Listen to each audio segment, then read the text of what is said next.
Hello everyone, welcome to Komali's kitchen. ఈరోజు మనం చేయబోతున్న రెసిపీ నెల రోజుల వరకు నిలువ ఉండే కమ్మని మృదువైన రవ్వ లడ్లని ఎలా తయారు చేయాలో ఈరోజు వీడియోలో చూద్దాం. దీనికి కావాల్సిన పదార్థాలు ఏంటో చూసేద్దాం. పాలు, బొంబాయి రవ్వ, షుగర్ పౌడర్, కిస్మిస్, యాలకులు, జీడిపప్పు, నెయ్యి, కొబ్బరి తురుము. స్టవ్ని మీడియం ఫ్లేమ్లో పెట్టి ప్యాన్లో అరకప్పు నెయ్యిని తీసుకోవాలి. జీడిపప్పు, కిస్మిస్ని వేసి ఇవి లైట్గా రెడ్డిష్ కలర్ వచ్చేంత వరకు వేయించుకోవాలి. ఇవి ఇలా కొంచెం కలర్ మారాక వీటిని పక్కకు తీసుకోవాలి.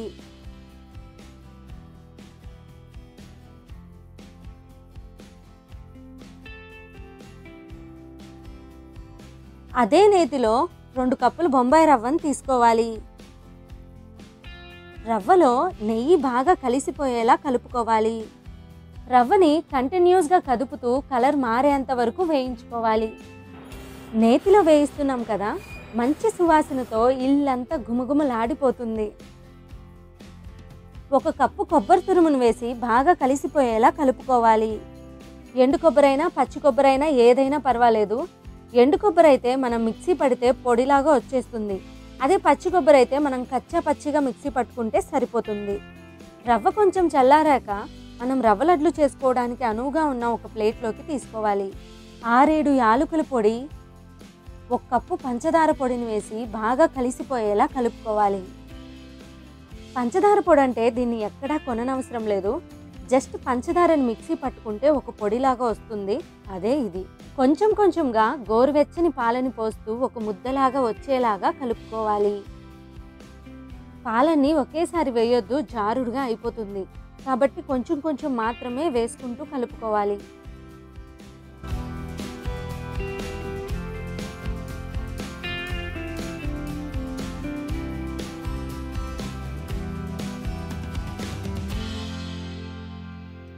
దీన్ని ఇలా కలుపుకున్న తర్వాత 15 నిమిషాలు మూత పెట్టి పక్కన పెట్టుకోవాలి.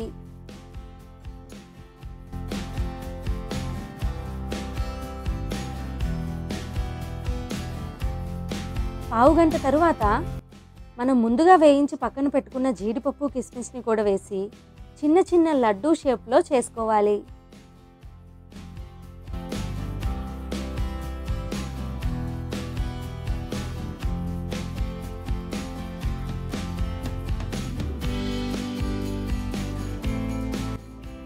చిన్నప్పుడు మాకు ఏ హాలిడేస్ వచ్చినా మా అమ్మ పదే పదే చేసే రెగ్యులర్ రెసిపీ అండి ఈ రవ్వ లడ్లు. మేము కూడా అంతే, చాలా ఇష్టంగా తినేవాళ్ళం. ఎందుకో మరి రవ్వ లడ్లు అంటే ఆల్మోస్ట్ అందరికీ ఇష్టమే. వీటిని ఇష్టపడిన వాళ్ళు చాలా చాలా తక్కువ మంది ఉంటారు. ఇవి కనీసం నెల రోజుల వరకు నిలువ ఉంటాయి.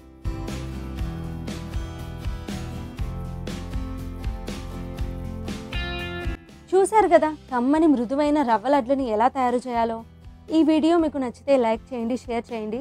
ఇలాంటి హెల్తీ అండ్ టేస్టీ రెసిపీస్ కోసం మన ఛానల్ని సబ్స్క్రైబ్ చేసుకోండి. Thank you.